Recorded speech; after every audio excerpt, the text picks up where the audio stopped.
ఈ 17 నెలల్లో ఒక్క రూపాయితోని ఒక్క ఇటుక పెట్టి నువ్వు తెచ్చిన 1,70,000 కోట్ల అప్పుతోని ఒక్క మంచి పని ఏమైనా చేసినావా చెప్పు. అందుకే మేము అంటున్నాం. ఇంకా విచిత్రమైన మాట నిన్న నేను ఎకానమీ క్లాస్లో పోతున్నా, నేను చాలా పద్ధతిగా ఉంటున్నా, 18 గంటలు పని చేస్తున్నా, నన్ను కోసుక తింటరాయింది. కోసుక తింటేందుకు ఏమైనా కోతాబరి మామిడికాయ అవేది నాకు అర్థం కాదు. నన్ను కోసుక తింటారా అర్థం కాని విషయం. విచిత్రం ఏంటంటే 43 సార్లు వేయిండు. ఒక ముఖ్యమంత్రి అంటాడు తుత్తనే పోతాడా? గడపార లెక్క పోడు కదా. ఆయన ఎంబడ వంది మాగదులు, సిబ్బంది, మన్ను మశానం, ఆయన ఇంకా బ్రోకర్లు, వాళ్ళు వీళ్ళు మస్తు మంది పోతారు. 17 నెలల్లో 43 సార్లు నువ్వు ఢిల్లీకి ఎక్కే విమానం దిగే విమానం తెచ్చిందైతే ఏం లేదు. పెట్టిన ఖర్చు ఎంత? శ్వేతపత్రం విడుదల చేయి. 17 నెలల్లో నీ మంత్రులు నల్గొండకు పోయి తన కిరికెళ్ళి 100 కిలోమీటర్లు పోయి కూడా షేర్ ఆటో వాడినట్టు వాడుతారు. హెలికాప్టర్ చూస్తలేరా మీరు?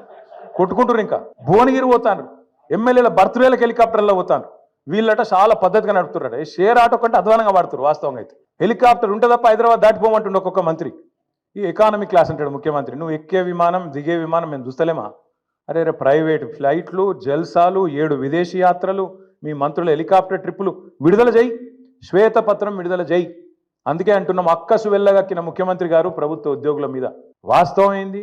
ఉద్యోగుల వల్ల దివాలా తీసిందని చెప్పి అలా నువ్వు దిక్కుమాల ప్రచారం చేస్తున్నావు.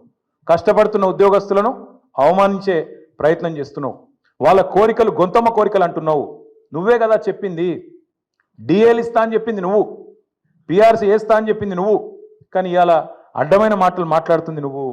రాష్ట్రంలో ప్రభుత్వ ఉద్యోగుల కష్టంతో, ప్రజల కష్టంతో వచ్చిన ఆదాయాన్ని వస్తే ఆదాయమేమో నీ ఖాతాలు వేసుకుంటావు, ఢిల్లీకి మూటలు పంపుతావు.